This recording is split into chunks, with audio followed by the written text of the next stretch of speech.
And we are live. Happy Chanukah, and thank you for joining me on my first ever live stream.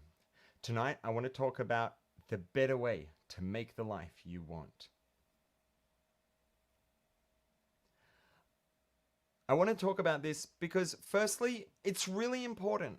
If there are principles that can guide us towards options that are both more pleasant and more likely to be effective at achieving what we want, it would be a terrible shame not to be aware of them.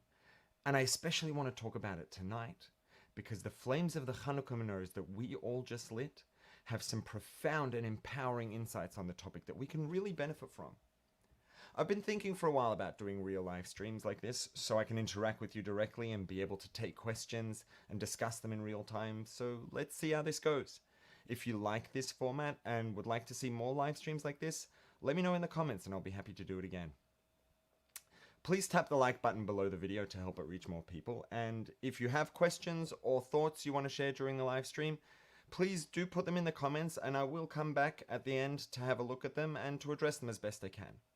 So let's talk about the better way to make the life you want. Whether we're talking about health, well-being, personal development, professional development, or spiritual growth, when there's something we want to achieve in our lives, there are usually several options how we can go about it.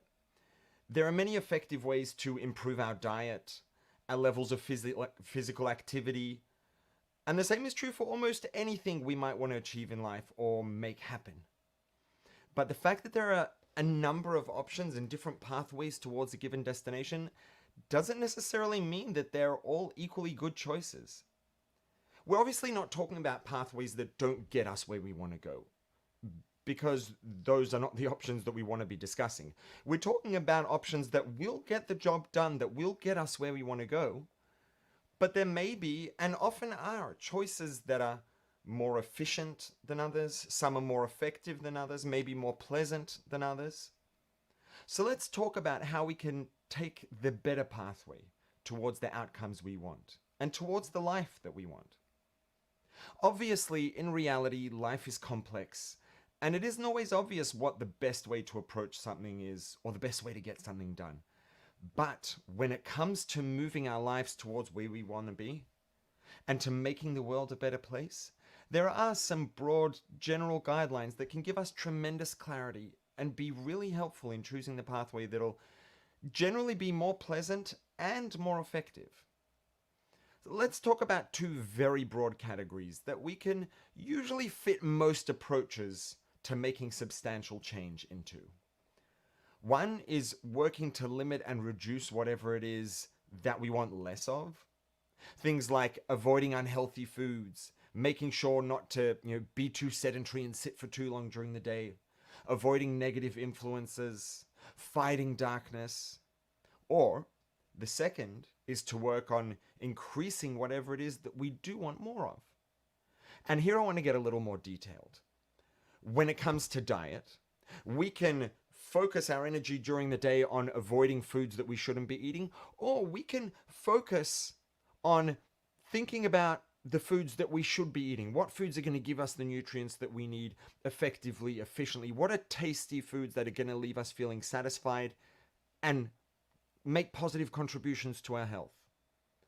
When it comes to physical activity, we can focus on making sure that we don't sit for too long during the day, or we can focus our energy on coming up with a routine, with some exercise, with some physical activity that will make us feel better, that we can enjoy something that's practical and efficient and something that works for us. We can focus on avoiding negative influences, people or things that introduce negative energy into our lives, make our experience during the day more negative. Or we can focus our time and energy and effort on finding positive influences, finding things that people that we can try to spend more time around, finding things that are going to make positive contributions to our life, to our experience, and make our day better and richer.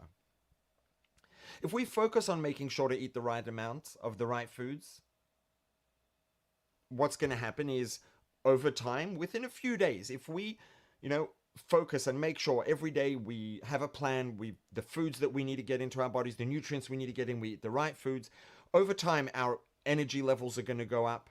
We're going to have increased positive emotion. We're going to have increased motivation. We're not going to be hungry. We're going to be satisfied. And when we see food we shouldn't eat, it's going to be less challenging. And also, if we're eating a lot of the right foods, if we do eat some bad food once in a while, the impact isn't so dramatic. It's not so bad.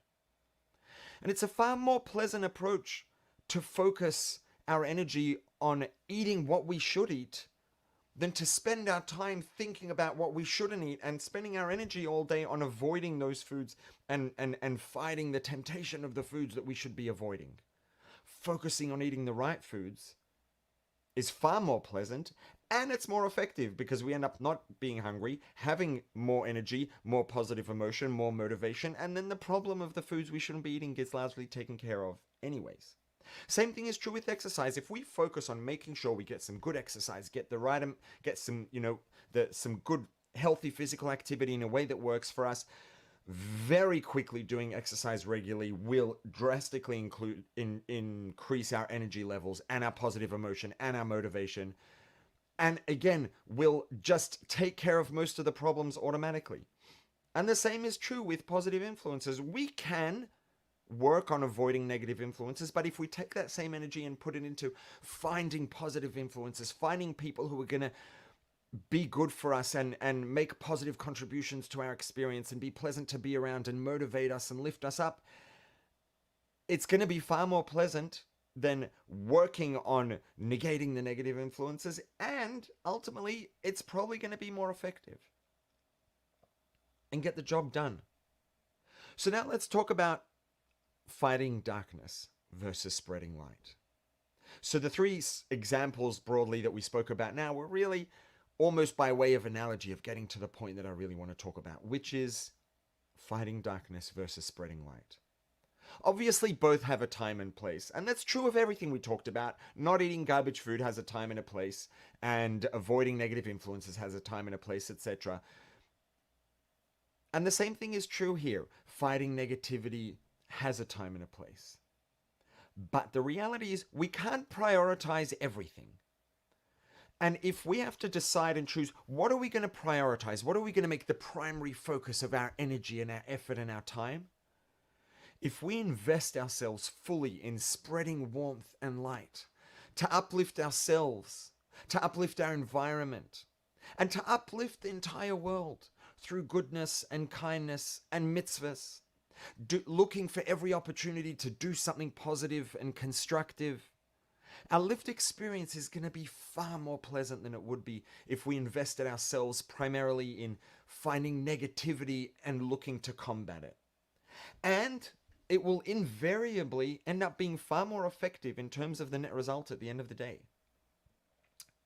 Here are two specific, tangible examples to illustrate.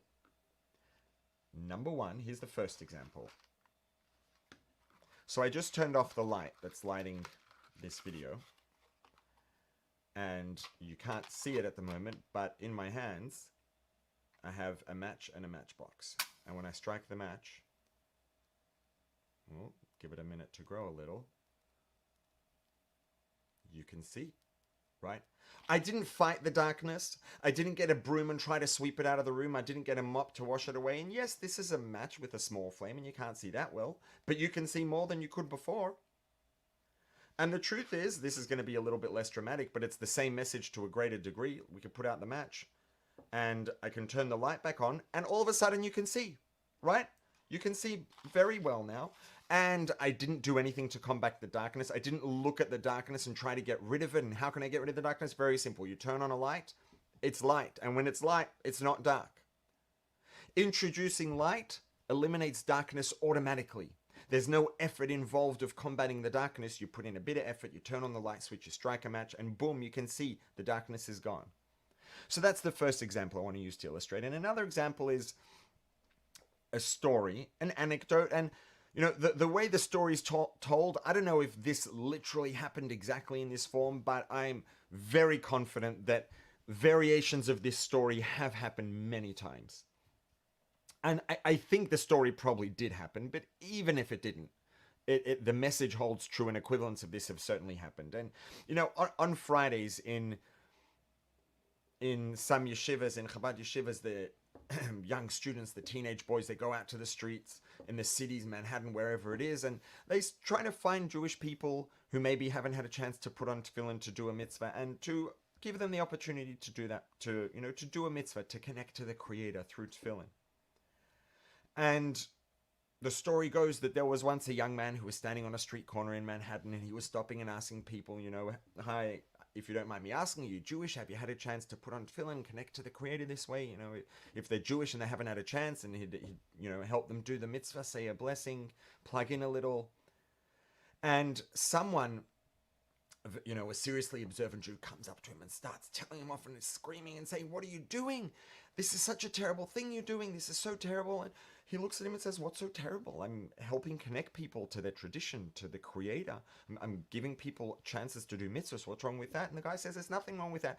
But look at the picture right behind you. There's a huge poster, and it's something negative, and it's something you shouldn't be associated with, and you shouldn't be standing next to it. And you certainly shouldn't be putting yourself in a position to see it. It's terrible." And the young man says to him, "Listen, I'll tell you the truth. I've been coming here every Friday for years, and I spend 2 to 4 hours here every week. And I never noticed that sign before. I never noticed the poster. I've been here for an hour and a half today, and I didn't notice the poster." Right now, to be fair, was the poster negative? Yes, it is. Yes, it was. Is it something that should be avoided? Yes, it was. But which of the two people actually saw it? The one who was looking for things to avoid seeing, or the one who was just busy being proactive, doing things, introducing light, helping connect people, helping people plug in, helping uplift the world and make it a brighter, warmer place? Right? The one who was focused on not seeing it is the one who saw it, and the one whose day was impacted by it. The young man didn't see it, wasn't aware that it was there. And so by focusing on positivity, on what he could do to help people, to uplift people, to connect people, to add light, to add warmth to the people around him and to the world, he avoided the influence of, this negative poster because he was just too busy doing other things. He was busy focusing his energy on the positive and what he could do. And the things that he needed to avoid never even entered into his experience in the first place. And it's the same for all of them. Yes, it is important to avoid bad food. And it is important not to be sedentary and sit around all day. And it is important to minimize negativity and negative influences. But at the end of the day, focusing our energy on eating the right amounts of the right foods is both far more pleasant than focusing our energy on resisting the wrong foods. And it's more effective because we'll have higher energy and more positive emotion and more motivation, and we won't be hungry, and the problem's largely taken care of. And it's the same with all of them, right? If we focus on being active, on getting in some good exercise every day, same thing, our energy levels go up, our positive emotion goes up, our motivation goes up, and we don't have to worry about being sedentary because we shift into a mindset of being active, and the problem of being sedentary is taken care of automatically. And the same thing's true here. Focusing on spreading warmth and light is far more pleasant and effective than focusing on finding darkness and fighting it. And this is the message of the Hanukkah menorah. Light eliminates darkness automatically. You don't need to fight the darkness. You just need to turn up the light, and it won't be dark anymore. Add that light a little bit at a time. Increase it gradually but consistently, realistically and sustainably. And the darkness will be largely taken care of without us having to focus on negativity and addressing it directly. So now comes a pragmatic question. This sounds nice. Where is all this positivity supposed to come from? Where do we get all this light and warmth? And the answer is, you don't need to get it from anywhere. You are the source. Every one of us is divine. Every one of us has a spark of the Creator within. And a spark in the right environment, with the right kindling and just a gentle breeze, quickly becomes a raging fire. In the moment of your birth, a spark of infinity was embedded within you. And the spark within each of us is waiting for us to surround it with the right supplies so it can catch a flame and grow into a raging fire. that we'll be a source of more light and warmth than we imagine ourselves capable of. And automatically, it'll make the world warmer and brighter and uplift the world, making it making it into the place it was always supposed to be. This Hanukkah, let us hear the messages of the Hanukkah flames. Let's focus on the pathway that is both the most pleasant and the most effective. Let's focus on being a source of positivity, on adding light and warmth to the world, making it a more comfortable place for us and for the Creator. Please, a reminder, tap the like button below the video to help it reach more people. And with that, I wish you a joyous, warm, and bright Hanukkah, and look forward to seeing you here next time.